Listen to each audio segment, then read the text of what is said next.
We love the Israelites, right, folks? Great people, amazing people, very tough, believe me.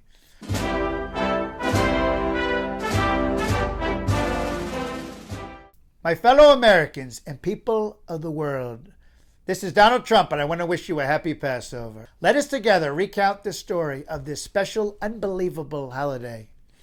On Passover, we commemorate the Exodus from Egyptian slavery, which Jared taught me. The following is a brief summary that he taught me about. Jacob's family came to the beautiful Egypt, a good country, great country, because there was famine in Canaan, which, by the way, was very sad.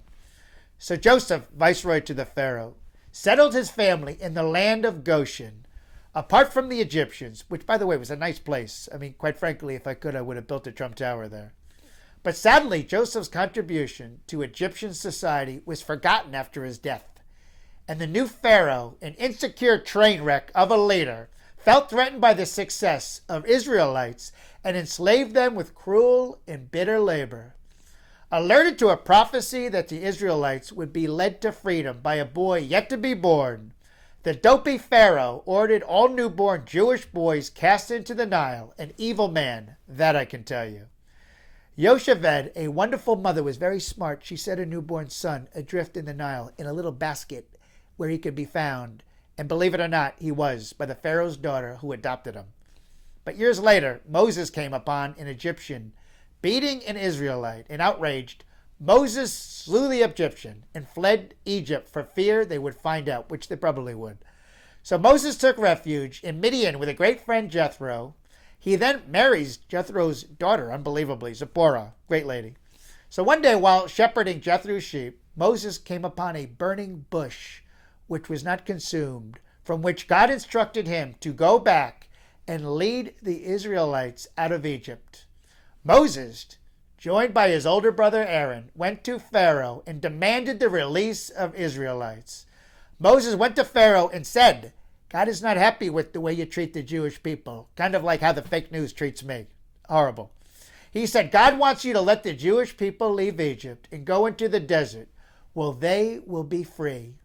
But Pharaoh stamped his foot and shouted, I will never let the Jewish people go. Moses warned, if you do not listen to God, many terrible things will come to your land, like plagues. But Pharaoh would not listen, and so the plagues arrived. First, the water turned to blood. Next, frogs and wild animals ran in and out of homes. Balls of hail fell from the sky, and locusts ate all the Egyptians' food. Each time a new plague began, the train wreck Pharaoh would cry, Moses, I'll let the Jewish people go. Please stop these horrible plagues. But then he would change his mind. What a total idiot. And he would say the Jews must stay. Unbelievable. This Pharaoh was a total flip-flopper. That's what I call him. Pharaoh the flip-flopper. Flip-flopping Pharaoh, right? Total idiot. Horrible train wreck. A choke artist. Finally, as the 10th plague arrived, the plague of the firstborn, Pharaoh ordered the Jews to leave Egypt. Pharaoh finally said yes, and the Jews left Egypt. Matzah in hand. They were very happy. Pharaoh changed his mind and chased the Israelites, who were eventually trapped between the Egyptian army and the Sea of Reeds, which was a very bad place to be, believe me. But the sea miraculously split apart, and they crossed safely while the pathetic Egyptians drowned in the returning waters. Only the Pharaoh survived. The Israelites then continued their beautiful journey to Mount Sinai, not the hospital, where they received the Torah. And we loved the Israelites, right, folks? Great people, amazing people, very tough, believe me. So each year at Passover, we eat special foods, we sing songs, we tell stories, and we participate in Seder, a special meal designed to help us remember this miraculous journey from slavery to freedom. I'm President Donald Trump, and you're watching JTV. Happy Passover.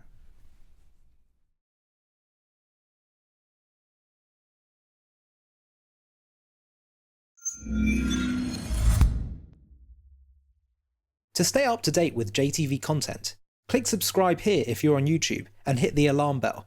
And if you're on Facebook, hit the like button, and under following, click see first. If you enjoy watching JTV content and want to help us continue to grow, please consider making a donation to us by clicking here.